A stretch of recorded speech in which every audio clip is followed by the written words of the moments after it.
70%, 80% de l'énergie qui s'en va en chaleur. C'est utile l'hiver quand il fait froid, là, mais à part ça, c'est pas très efficace. Même chose quand on parle du chauffage. Si je parle du chauffage, je parle d'une fournaise à gaz qui est peut-être 85% efficace. Je mets des calorifères électriques. Là, je fais juste comme un toaster. Là, je gaspille mon énergie, mon électricité en la transformant en chaleur directement. Je passe de 85 à 100% d'efficacité. Mais je peux faire mieux avec l'électricité. Parce que je peux utiliser l'électricité pas pour produire la chaleur, mais pour la déplacer. Et c'est ça que fait une thermopompe. Une thermopompe, en gros, c'est un frigère qui marche à l'envers. Et ce qu'on va faire, c'est qu'on va prendre la chaleur qu'on tire du froid à l'extérieur et on va l'amener à l'intérieur. Donc la thermopompe, elle ne chauffe pas. L'électricité ne chauffe pas. L'électricité sert à bouger la chaleur. Et ça, c'est hyper efficace. Donc c'est pour ça que l'électricité est si importante. Parce que quand on électrifie des usages, on a besoin de moins d'énergie pour le même usage. Si on le fait de manière intelligente, mais en principe, c'est ce qu'on devrait faire. Les secteurs ne sont pas tous aussi faciles à décarboner. Et entre autres, nous, on voit qu'il va rester énormément de pétrole dans le secteur des transports à l'horizon 2050.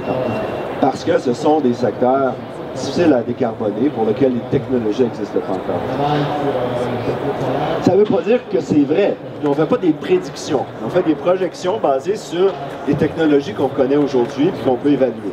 Donc, si des investissements importants sont faits pour décarboner des secteurs, puis on accélère le développement de technologies, bien, on peut arriver plus vite. Il ne faut pas prendre ça comme une réalité. Ce qu'on voit aussi, c'est que le secteur bâtiment se décarbonise presque entièrement. Okay? On décarbonise le secteur bâtiment en électrifiant, mais pas avec des calorifères électriques qui ne sont pas très efficaces, mais avec des thermopompes. Donc, ce qu'on voit dans nos modélisations, c'est qu'à mesure qu'on électrifie, on va utiliser de plus en plus de thermopompes dans nos bâtiments. Et tout ça vient avec une augmentation importante de la production d'électricité, évidemment.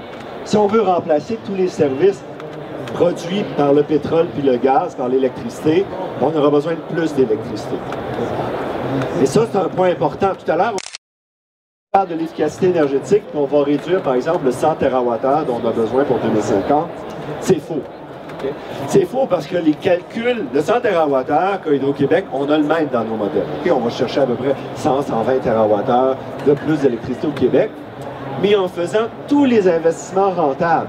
C'est-à-dire qu'on utilise des thermopompes, on utilise des technologies efficaces. Donc, c'est pas vrai que faire plus d'efficacité énergétique va faire en sorte qu'on ne construira pas des nouveaux ouvrages, idéalement éoliens, en tout cas pour le début, parce que c'est déjà inclus. Oui, il faut le faire, il faut utiliser l'énergie de manière intelligente, mais c'est déjà là. Donc, de penser qu'on va chercher un supplément et qu'on n'aura pas besoin de nouveaux approvisionnements d'électricité en 2050, c'est farfelu si on veut atteindre nos objectifs de carbone neutre.